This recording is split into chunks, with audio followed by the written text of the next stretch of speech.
मध्य प्रदेश के मुख्यमंत्री शिवराज सिंह चौहान देश के ऐसे पहले भाजपा मुख्यमंत्री हैं जो 2005 से लेकर चालू वर्ष 2021 तक बीच में लगभग सवा साल के समय को छोड़कर लगातार इस पद पर चले आ रहे हैं। इस प्रकार वह मुख्यमंत्री पद पर 14 साल से बने हुए हैं। उनसे पूर्व पश्चिम बंगाल में मार्क्सवादी पार्टी के ज्योति बसु ही लगातार 23 वर्ष 137 दिन मुख्यमंत्री पद पर रहने का रिकॉर्ड बना चुके हैं। लोकतंत्र में किसी भी नेता के लिए अपने पद पर इतने लंबे अरसे तक बने रहना स्वयं में एक उपलब्धि कही जाएगी। इसकी मुख्य वजह यह है कि उनमें सबको साथ लेकर चलने का अनूठा गुण है, जो उन्हें पार्टी के भीतर से लेकर मोटे तौर पर आम जनता के बीच लोकप्रिय बनाता है। श्री चौहान में एक लोकतांत्रिक नेता की खूबी इस तरह समाई हुई है कि उनके अपने धुर विरोधी कांग्रेसी नेताओं से भी व्यक्तिगत रूप से घनिष्ठ और मधुर संबंध हैं। इस मामले में पूर्व मुख्यमंत्री व कांग्रेस नेता श्री कमलनाथ के साथ उनके निजी संबंधों की चर्चा उल्लेखनीय रही है।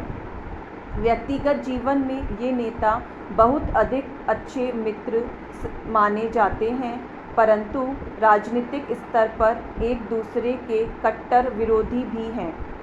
यह सदाशयता दोनों ओर से है, जिसका प्रदर्शन 2018 के चुनावों के बाद कांग्रेस की कमलनाथ सरकार बनने के बाद हुआ था और श्री चौहान ने नए मुख्यमंत्री को विपक्ष के नेता के रूप में अपना पूरा सहयोग दिया था। यही वजह रही कि श्री चौहान के नेतृत्व में प्रदेश भाजपा ने 2008 और 2013 का विधानसभा चुनाव बहुत ही आसानी के साथ जीता और भाजपा विधायकों ने उन्हें ही मुख्यमंत्री चुनना बेहतर समझा। परंतु 2018 के चुनावों में जब भाजपा की कांग्रेस के मुकाबले मात्र 5 सीटें कम आई और कांग्रेस ने बसपा व सपा के 3 व निर्दलीयों की मदद से किनारे पर रहे बहुमत के सहारे बनाई, तो श्री चौहान ने एक परिपक्व नेता की तरह व्यवहार करते हुए लोकतंत्र की उज्ज्वल परंपरा का पालन किया और विपक्ष में ससम्मान बैठने का फैसला किया। लेकिन जब 2 दर्जन से अधिक कांग्रेसी विधायकों ने कांग्रेसी नेता ज्योतिरादित्य सिंधिया के कांग्रेस छोड़कर भाजपा में शामिल होने पर इस्तीफा देकर भाजपा में शामिल होने का फैसला किया, तो सत्तारूढ़ कमलनाथ सरकार का नाटकीय परिस्थितियों में पतन हो गया और विकल्प के तौर पर भाजपा को श्री चौहान के अलावा दूसरा ऐसा कोई नेता नहीं मिला जो उनकी पार्टी को मजबूती देने के साथ ही सरकार को भी सफलतापूर्वक चला सके और स्वच्छ शासन दे सके।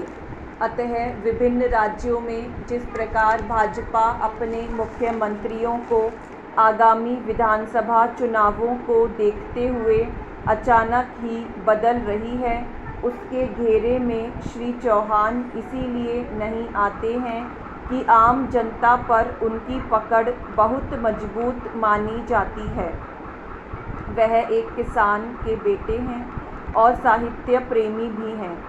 हिंदी भाषा के लिए उनका प्रेम सर्वविदित है।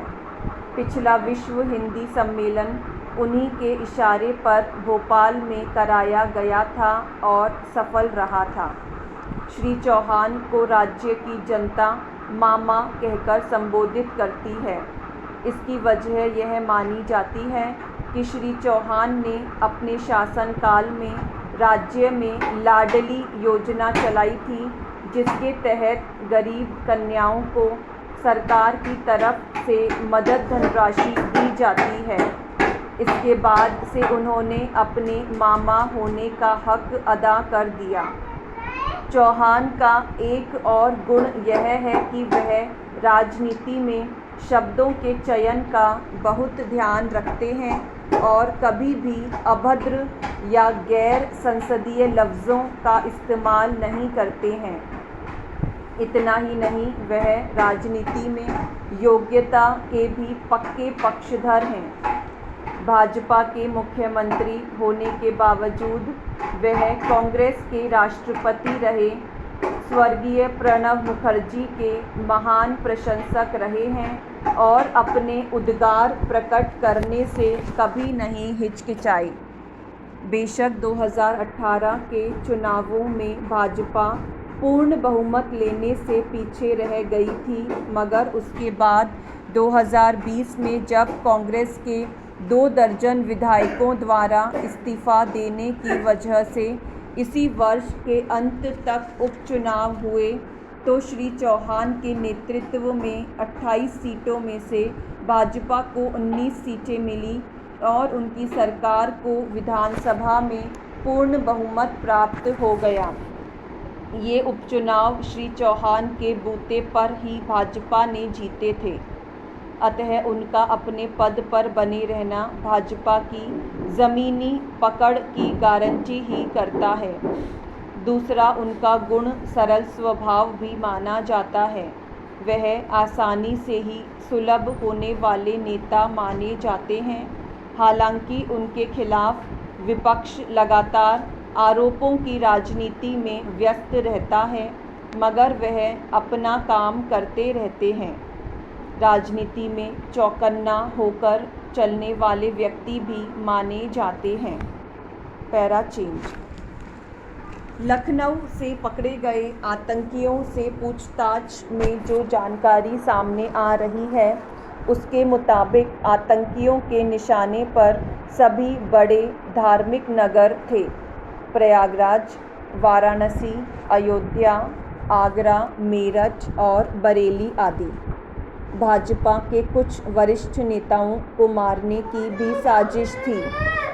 दरअसल कुछ साल पहले लखनऊ, वाराणसी और फैज़ाबाद धमाकों के दंश झेल चुके हैं। राजस्थान में अजमेर, राजधानी दिल्ली के सरोजनी नगर बाज़ार, पहाड़गंज और गोकुलपुरी बाज़ार में भी सिलसिलेवार धमाके किए जा चुके हैं। महत्वपूर्ण और चिंतित सरोकार यह है कि जम्मू कश्मीर से आतंकवाद ने शिफ्ट होकर लखनऊ, कानपुर में अड्डे खोल दिए हैं। उत्तर प्रदेश के अलावा पश्चिम बंगाल, बिहार, केरल और हरियाणा आदि राज्यों में आतंकियों के स्लीपर सेल पहले से ही सक्रिय हैं। पहले साजिशकार सिमी और इंडियन मुजाहिदीन के आतंकी थे, लेकिन अब नया विस्तार अल-कायदा कर रहा है। लखनऊ में जो विस्फोटक, बम बनाने का सामान, प्रेशर कुकर आदि आतंकियों से बरामद किए गए हैं, उनसे कल्पना की जा सकती है कि विस्फोटक धमाके कितने घातक और जानलेवा साबित हो सकते थे। उत्तर प्रदेश के पुलिस महानिदेशक law and order Prashant Kumar ने खुलासा किया है कि आतंकियों का सूत्रधार पाक अफ़गान बॉर्डर पर पेशावर इलाके में मौजूद था और टेलीग्राम ऐप के ज़रिए आतंकियों को निर्देश दे रहा था। लिहाजा आतंकियों के मंसूबे बताए गए हैं कि आतंकवाद के मोर्चे पर वे भारत को बदनाम करना चाहते थे। बेशक नापाक साजिश को फ़िलहाल नाकाम करने के लिए सुरक्षा एजेंसियों और बलों की पीठ थपथपानी चाहिए, लेकिन कुछ बेहद संवेदनशील सवाल भी मौजूद हैं। सवाल यह भी है कि लखनऊ और कानपुर के इलाकों में संदिग्ध आतंकी लंबे वक्त से सक्रिय थे। क्या स्थानीय पुलिस को भनक तक नहीं थी? बीते 3-4 साल से आतंकी गतिविधियां और साजिशें उन इलाकों में जारी थी। क्या प्रशासन और पुलिस की आंखें मुंदी हुई थीं?